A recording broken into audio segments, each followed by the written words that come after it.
You are listening to Meet the Thriller Author, the podcast where I interview authors of mysteries, thrillers, and suspense books. I am your host, Alan Peterson, and this is episode number 108. In this episode of the podcast, we welcome back Joseph Reid, author of the Seth Walker series. The Seth Walker series is an Amazon Charts best-selling series, and his latest book, Departure, which is out today, August 11th, 2020, continues the adventures of Air Marshal Seth Walker as he hunts a potential terrorist who could hold the key to the darkest chapter of his own past. So join me as I talk with Joe about his book series, his writer's journey, and about how one of his books ended up on a bit played out on national television with Seth Meyers and Fred Armisen. You can watch that clip from the late night with Seth Meyers on our website, thrillerauthors.com. It's pretty funny. I would recommend you go check that out. You can also find out show notes, resource links, and access to the 100 plus interviews featured on the podcast so far. I'd also ask you to please go visit ratethispodcast.com/MTTA and rate and review this podcast. It's the best way to get the word out about the podcast and get it in front of more people. So please visit ratethispodcast.com/MTTA. That's MTTA as in Meet the Thriller Author.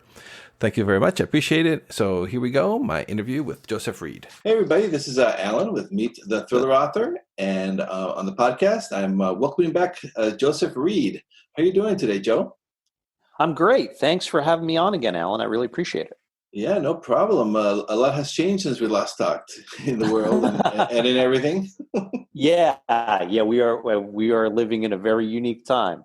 Yeah, we're just chatting a little bit offline here. Hope everyone's all right in your family and yourself and everything. Oh, thanks. Yeah, we're down in Southern California, and so I was telling you, our county is obviously locked down, and I know you guys are too. So hope you and everybody up there is safe and sound, and hopefully we'll all just get through this together. Tell us a little bit, just a reminder for our listeners. You're an attorney, and now you're writing best-selling thriller books about the air marshals. Can you tell us a little bit about your background again? Just a little reminder. Yeah, sure. And what's been going on since we last talked?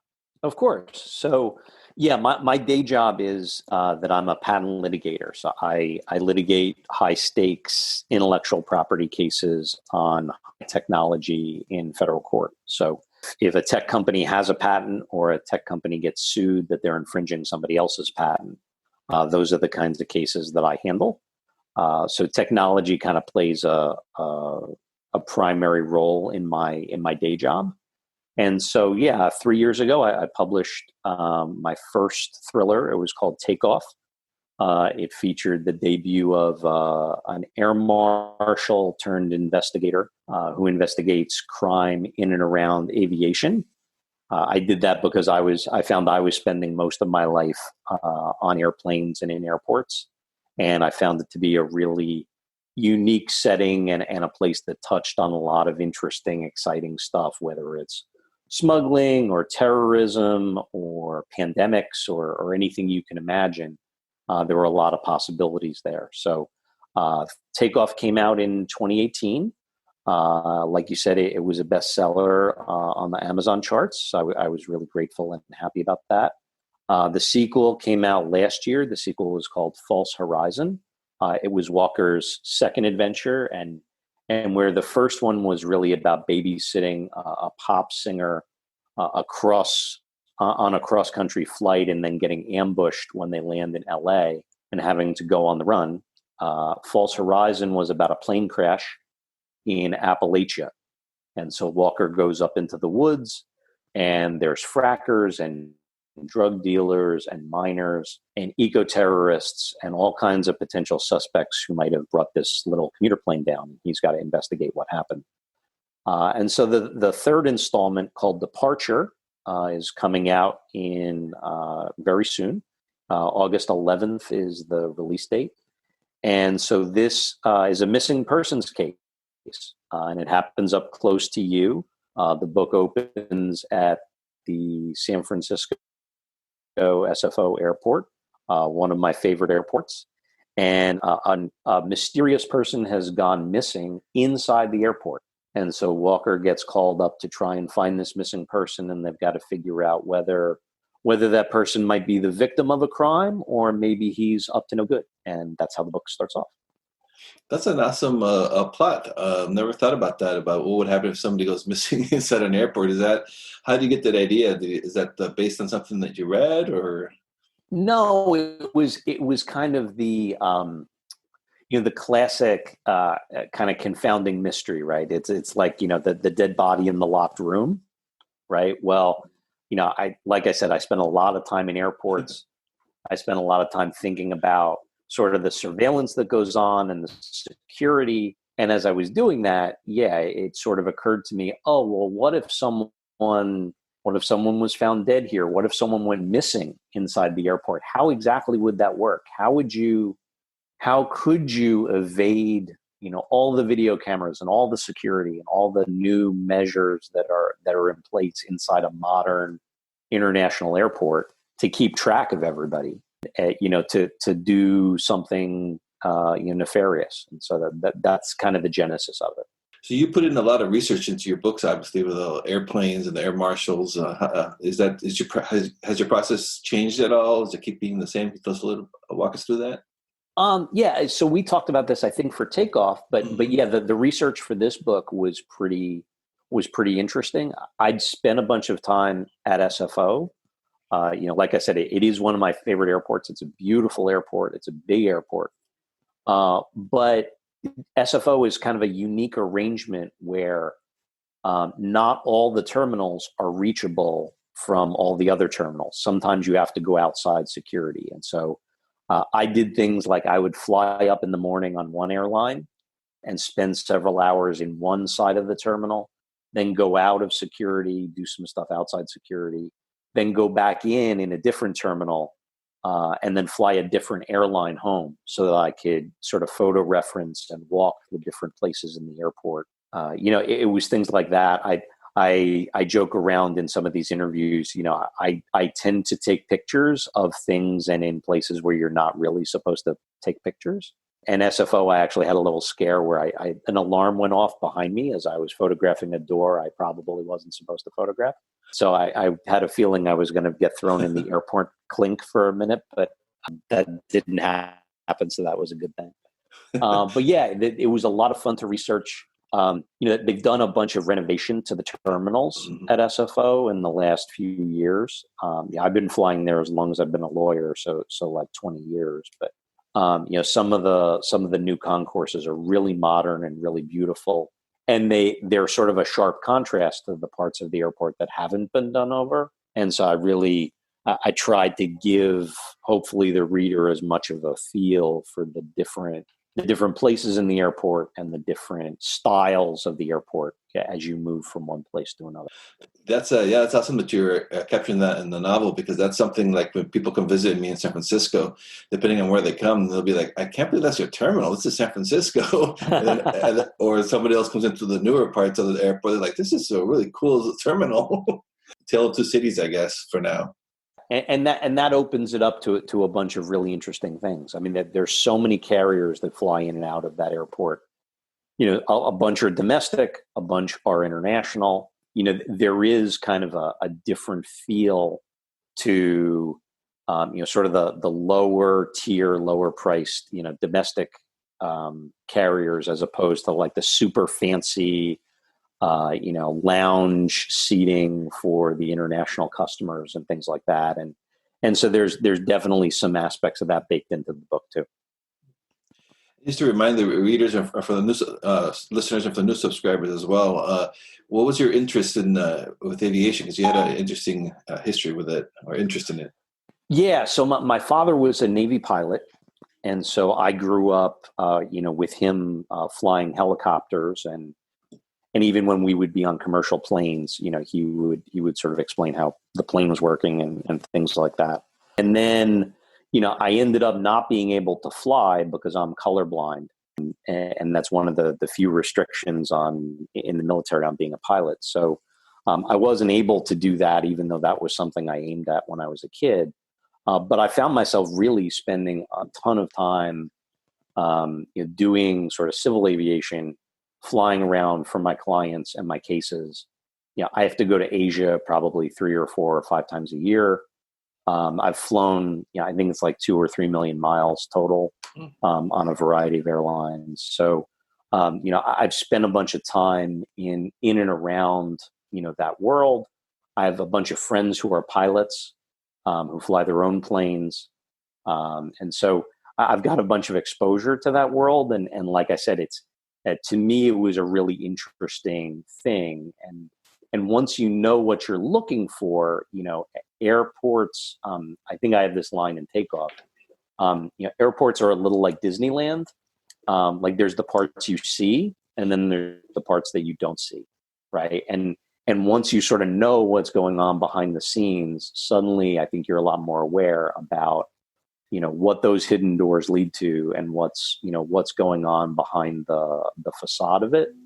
And so that was really, really interesting to me, and something I wanted to bring out in these books, and by having a character who's accustomed to operating in this world and knows about this world.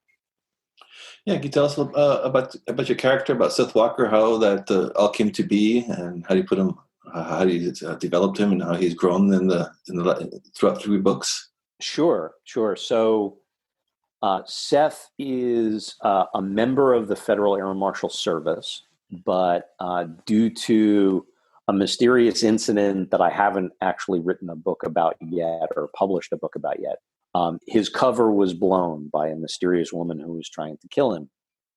And so the Air Marshal Service was kind of stuck with this guy who was very smart and a good air marshal, but didn't really have the ability to fly as an air marshal anymore. So they've assigned him to be this investigator and liaison to law enforcement, and that's how these cases come to him, and that is how he gets sucked into all these mysteries and adventures. In his past life, before he was an air marshal, he was an electrical engineer, and he was at a very successful high-tech company. He was an executive. And so he's got this whole backstory to him that really, some of those details come out in Departure. I get into some of the backstory about why he left. There are 2 mysteries in this book that overlay, and one is a mystery in Seth's past that sort of explains how he got to where he is now. And a lot of that was really inspired by, the people I work with and interact with every day. For my cases, I'm involved with a lot of expert witnesses. A bunch of the lawyers I work with are engineers. And to me, I used to be a biologist before I became a lawyer. And to me, when I look at things, I see things from a sort of biological point of view. I look at something and I see bones and blood vessels and organs. To me, engineers are so fascinating because, you walk into a room and I see 4 walls, and they're thinking about the wiring inside and how wireless signals might bounce around the room and things like that. And so I tried to give Seth some of those interesting insights about technology. And he brings those insights to his cases. I mean, a lot of times he's sort of called on to, MacGyver his way out of trouble, if you will. And he does that in every book. And, Departure is no different. He has to, use his knowledge of technology and how things work to help solve the crime. And so that's hopefully an interesting facet that makes him a little different than your run-of-the-mill, sort of PI working in one city. Yeah, that's definitely was the case for me. That's when I enjoyed reading your book was that background. He's not your typical. I mean, he still kicks butt, of course. It's a thriller, but not your typical, cowboy type law enforcement guy. But like you said, an engineer background, so has to think his way through things differently than brute force sometimes. So that was a very enjoyable. It made it very different from other thrillers. Thanks. Yeah, he's a very cerebral guy. He's a guy who spends a lot of time in his head. He's a little, he's not necessarily antisocial, but he's a little quieter. And so, yeah, when he runs into, like you said, the cowboy types, and he certainly has in the various books, that hopefully does make for some interesting interactions. As he comes up against, either FBI or local PD that that have sort of a different attitude towards things than he does, and see things in a very different way than he does. Yeah, it's really cool. Kind of reminds me of Daniel Silva and Gabriel Allon. Mm-hmm. His character was like an art restorer and then a super spy. So kind of cool. Where are you at now with the series? You got the 3 books out now. Do you plan? Yeah, so we're waiting for the release of the 3rd one. So very excited about that. I obviously I would love to keep writing Seth, and hopefully the readers will support that, and there'll be demand for more Seth books in the future. I have when I set out to write Seth, I sort of mapped out a whole bunch of stories that I could use if he was a successful character and if it was a successful series. So there's plenty of airports and plenty of adventures still left for him to go to. But then I'm also working on some other projects. We've talked about some standalone or new series ideas. Because I'm a lawyer in my day job, I've certainly thought about writing a legal thriller. And when I first started writing, that was a common question I got, was whether I wanted to write a legal thriller or not. And then there's plenty of other sort of options for thrillers these days. They can go in so many different directions. So I've got a few ideas in the hopper, and we'll see what's next. Yeah, it'd be kind of interesting with everything that's going on now. Yeah, no, it's funny you say that. I did, when I was jotting down story ideas, this is years ago when I was first working out Seth and his arc, a pandemic sort of biohazard, bioterrorism storyline was one of the things I wrote down, because, airports are obviously a place that is a focal point whenever you're talking about, the transmission of disease. I never knew that we'd actually get to have it in real life before I got to write about it. So that's a change. And yeah, the fact that no one's flying right now is weird. I mean, I'm used to being on an airplane, several days a month, several weeks a month. Even, I think you've seen my social media pages. Every day on Instagram, I post and Facebook, I post a different picture from a different airport. I call it airport art. But I've been grounded, and I think so many other people have been grounded, that it's weird to not be flying and to be thinking about all of those aviation ideas at this time, when it seems like no one's getting on a plane. Yeah, my wife travels a lot for her job, and yeah, she's been grounded now for 3 months. So they're working from home too. So lots of changes. Yeah, no, it is very weird. My suitcase has stayed in my closet, which is not what I'm used to it being. And so, can you tell us a little bit about your process, your writing process? I know we talked about this in the past interview, but when you get the idea and you start sitting down, what's a writing day like for you? Sure. So before I start on a book, I tend to do like a 2-page or 3-page treatment. That's sort of a synopsis of the high points of the plot and what the adventure is about, and what the major themes are. And then once I really start down to getting down to the writing, my writing day is usually about 4 a.m. to about 8 a.m. I get up super early, stumble to my office, either here at home or usually at work, and I write for a few hours before I have to do my day job. I work for 3-4 hours a day on fresh new text. And I find I do the fresh writing from scratch best in the morning. And then I tend to leave editing for later in the day or at night, because I find I can do that later in the day. So that's kind of how it works out. I tend to get about halfway through a book, keeping track of all my mistakes and all the things I'll need to change. And about halfway, 2/3, I always find that I'm sort of fed up with all the things that have changed and all the mistakes I've made. And so I kind of go back to the start, and I kind of revise from there, back to where I left off. And then I just blaze through and I finish the book. And that's sort of the first draft. And then, of course I do, a couple of hard rewrites, typically before I turn it in. But I've been on a book a year pace. And so, it's probably, 3 months of maybe researching and outlining and things like that. And then, a couple of months of hard writing before I turn it in. And then we do the rounds of edits and all that stuff. Yeah, that's pretty inspiring for people like, you have a very demanding jobs as a litigator, and you're still finding the time to write when you can. So waking up at 4 a.m, that's some dedication. Yeah, it's, people have described it as therapy, and it really is. I know a lot of people who get up that early and work out or do yoga or meditate, and writing sort of that outlet for me. It keeps me centered and keeps me calm. And I just really love the process. I think every author at a certain point before they get published has to face the idea that maybe this is never going anywhere, and am I going to keep doing it or not? I always enjoyed it so much that it was like, hey, even if these books just sit in a drawer, like I really want to get them out, and I really want to do them. And so, the fact that I've had some success with it has been a total blessing. But really, I just love to write, and I love the process, and it can be frustrating at times, but it's also, so rewarding.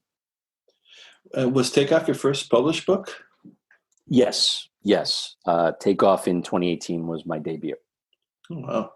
Yeah. So did you always, I mean, for how long did you have the idea of writing a fiction in your head? Yeah. So I started writing my first book when my first child was just about born, and she just turned 15. So I started a long time ago, had a lot of false starts, wrote several novels that are sitting in drawers and will never see the light of day. Takeoff was really about the third book that I wrote, finished. And so that was the lucky one that, that got me an agent and got me published and all that stuff. But yeah, obviously lots of rejections and lots of false starts and lots of time in the slush pile before that. Yeah. And that's you were with Thomas and Mercer, right? That's the publisher. Yes. Yeah. Thomas and Mercer. Yeah, I hear good things about them. Everyone always talks so well about their marketing and everything. So, yeah, I've been very blessed. They've been very good to me. It's obviously the only place I've ever been, but it's been a pleasure, and they've treated me wonderfully. So, I want to ask you something. I remember a few months ago, or maybe it was longer than that. Time's losing track of time nowadays. But I remember that your one of your books, your cover of your book, made it to the Seth Meyers show on a bit that they were doing. That was so funny. That must have been so surreal for you. How did all that happen? Yeah, so that was Takeoff, and it was the most bizarre sort of thing. So the bit they did was called guess a book by its cover, or judge a book by its cover, and the idea is that Seth Meyers holds up a book without telling Fred Armisen over in the band anything about it, and Fred has to guess, the plot of the book. And obviously it's for laughs. And so, Fred Armisen goes in the opposite direction of whatever the cover is. And so my cover happens to have, a giant airplane sort of zooming off a runway. That's the cover of Takeoff. And so Fred Armisen took a look at that and said it must be an 1800s romance. But I didn't see the bit live. I don't stay up late enough to see any of those late night shows. So I came in one morning to do my writing, and I always sort of check social media and check email and stuff before I get started. And I had a message from a friend who said, "Oh, you must be so happy about the Seth Meyers show last night." And I was like, "What are you talking about?" But it was 4 a.m, so I couldn't actually ask. So I had to Google it. So I Googled my name and Seth Meyers. And sure enough, they'd posted the bit on YouTube, and that was kind of how I saw it for the first time. I had no idea what was happening. My publisher had no idea what was happening. It was completely spontaneous, but it was very funny, and it was a great, very cool thing. And now I have pictures of Seth Meyers holding my book up in my office, so that was a lot of fun. Yeah, that's awesome. So obviously, some like Seth Meyers or someone in the staff was reading your books. That's pretty sweet and pretty national Yeah. exposure. Yeah. No, I'll take it. I'll take it. Best place for our listeners to find you, your website, Joseph. I'm sorry, what was your website? My website is Joseph Reid Books. It's REID books.com. And then all of my social media is basically the same. On Instagram, I'm Joseph Reid Books. On Twitter, I'm Joseph Reid Books. On Facebook, I'm Joseph Reid Books 1. But that's just a weird Facebook thing. But yeah, folks can find my email address on my website. They can find links to all the books at all their favorite outlets. They can sign up for my newsletter, which comes out every month. It's got news, behind the scenes stuff and news about the books. And I throw a bit. I used to be a shark scientist, and so there's always a running bit in each of my newsletters about some shark species you probably haven't heard of. That's a little gimmick I like to throw in there. But yeah, it's always happy to hear from readers. Always happy to have people sign up and give the books a try. All right. And so the pressure comes out on August 11th. Hopefully people will give it a try. The other 2 books are up there, and hope everyone likes it if they give it a try. It was very much a labor of love, and I think it's probably the most mysterious Walker book so far. The takeoff was really a race against time. This is a race against time too, but there's a much bigger mystery sort of at the heart of this one.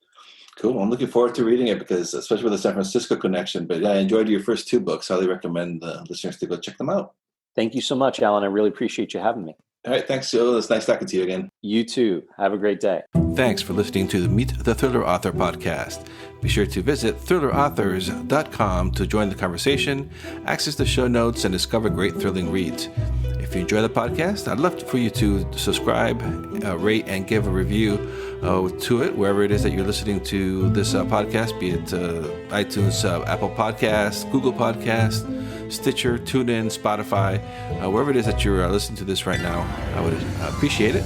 And please do check out my own thriller novels over at my website at alanpeterson.com. Until next time.